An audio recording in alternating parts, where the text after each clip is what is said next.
Hi everyone, welcome back to my channel.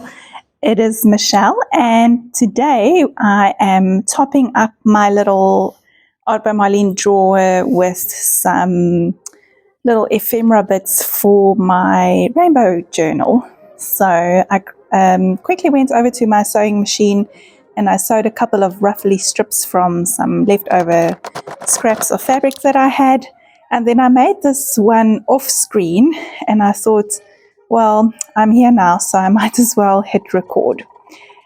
Just quickly touching up the little bits that have rubbed off. So this is a transparency sheet, and I'd previously drawn some circles with a paint pen, but then obviously with the wear and tear, they got a little bit scratchy, so I just wanted to touch that up. So our formula is a base, a ruffle, and an image or a quote.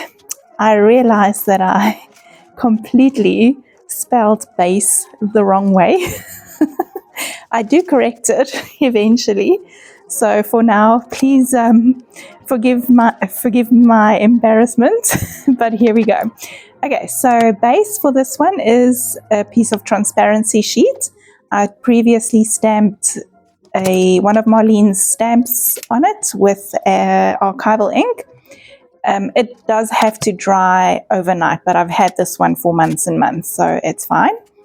If you do want to do some painting or stamping onto transparency sheets, remember you cannot heat them because they will buckle, so you would need to leave it overnight to dry.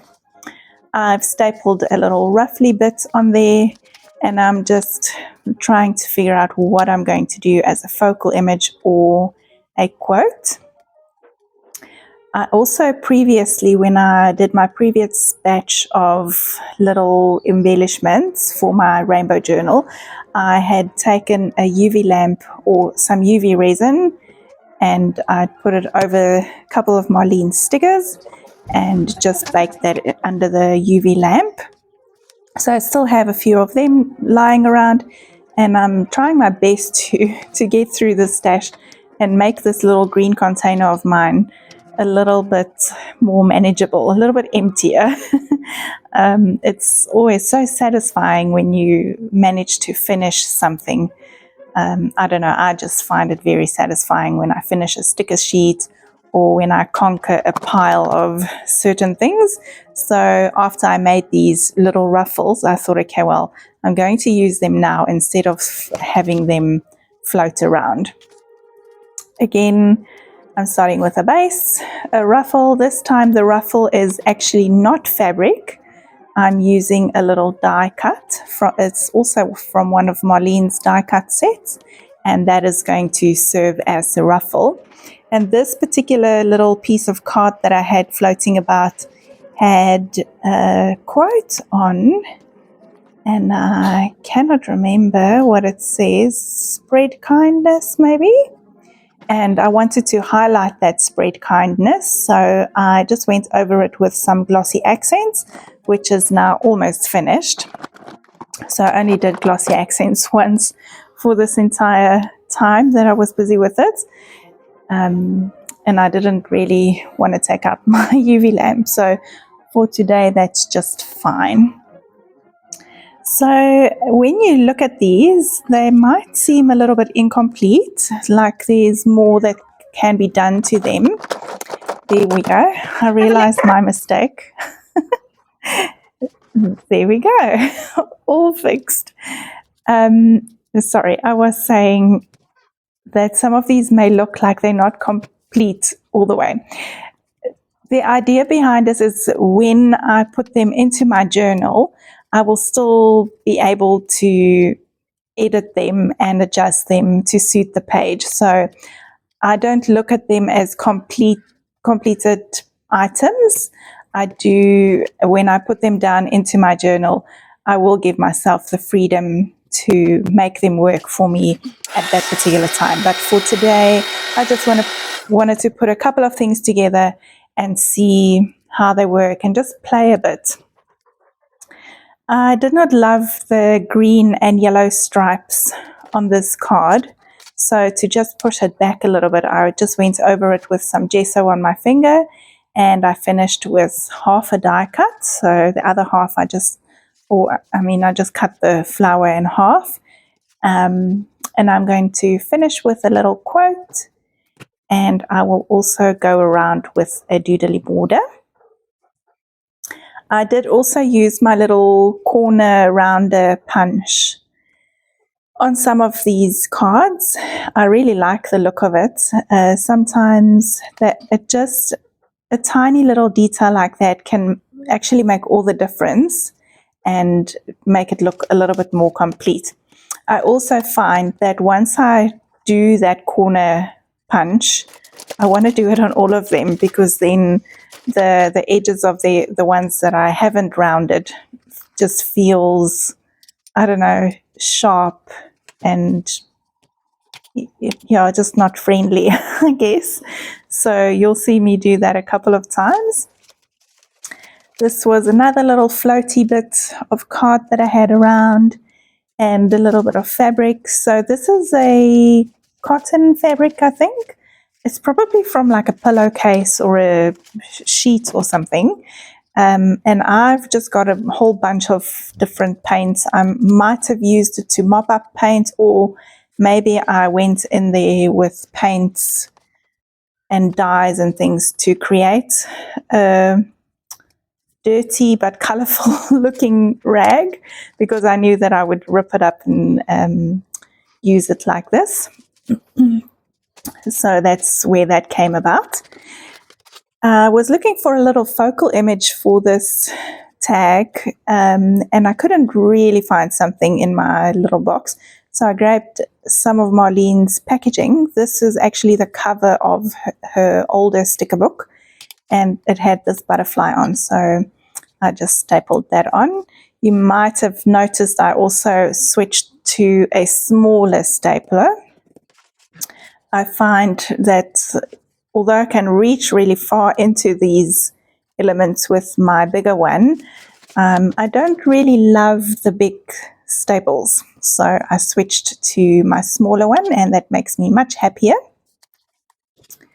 And again, I'm using this die cut as the ruffle instead of the fabric ruffle.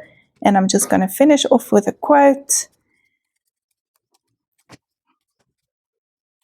And the quote was disappearing a little bit underneath or into the background. So I am going to go around with a paint pen just around the words. And I'll just smear some paint pen down, and then I'm going to smush them out with my finger. And I think I might have finished off with a doodly border all around the card. I also went around with a white gel pen.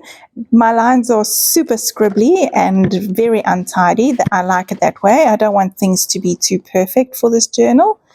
And I'm just doing an outline with my alcohol ink pen. And then I did these little dashes that kind of look like they are stitched together. I could have very well taken this over to the sewing machine and sewed it together, but to be honest, I didn't quite think about that when I was making it. So I'm looking for a place for that white ruffle with the dots on, and I found some of Marlene's packaging. Again, this is where a stencil came in, and I wanted to use the front part of it, but then when I turned it over, it had the pattern of the stencil with the same colors as the front of the packaging. So I decided to use that as the base, and I really love the way that it turned out. Quickly trimming it, then I'm going to staple the ruffle onto it, finding the right spot for it. Oh, I ended up using this pinkish kind of ruffle instead of the white one. I felt like that was going to work much better. I'll trim off the excess.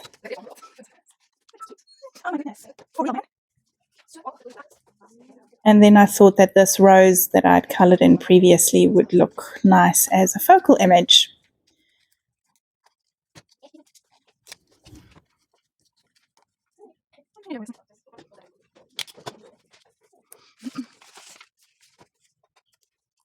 So I don't really have a preference of glue or fastener that I use.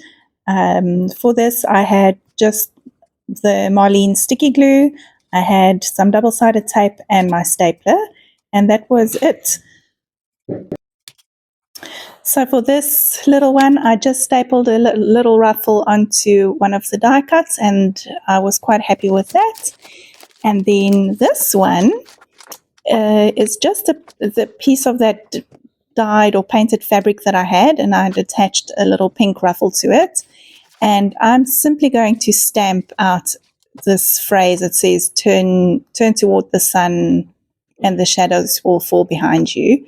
And I love the look of this one. It's very simple, very effective. I really love the text on the fabric. And I'm looking for a little space for this one to live. And I found that the colors of those flowers worked really well on this red and orangey card. The red and orange card is really not my vibe, but I did manage to push that red back into the background a little bit more. I was going to use this scallopy bit, and then I saw, oh no, I had some other die cut here from Marlene, and I'm just going to attach that with some of her glue. Again, I'm just grabbing the thing that's going to be the easiest for me to glue it down and the least obvious. Obviously, I can't staple that down because you'll see the staplers and the double-sided tape will come through in the gaps. So this glue works perfectly. You can get really small dots of glue down with it. And that is it. So I'm going to show you what all of these look like, and then I would love to hear from you which ones are your favorites. I have 3 favorites, it will be the second photo that comes up. So there will be one photo that comes up with the numbers. You can let me know which number you like most, and then there will be a second photo that comes up. And I would love to hear which ones you like most. Mine was number 9, 10, and 3, I think. Yeah, 9, 10, and 3. I really like those. All right, that's it from me. I will chat to you again soon. Please subscribe if you haven't done so, and see you later. Okay, bye.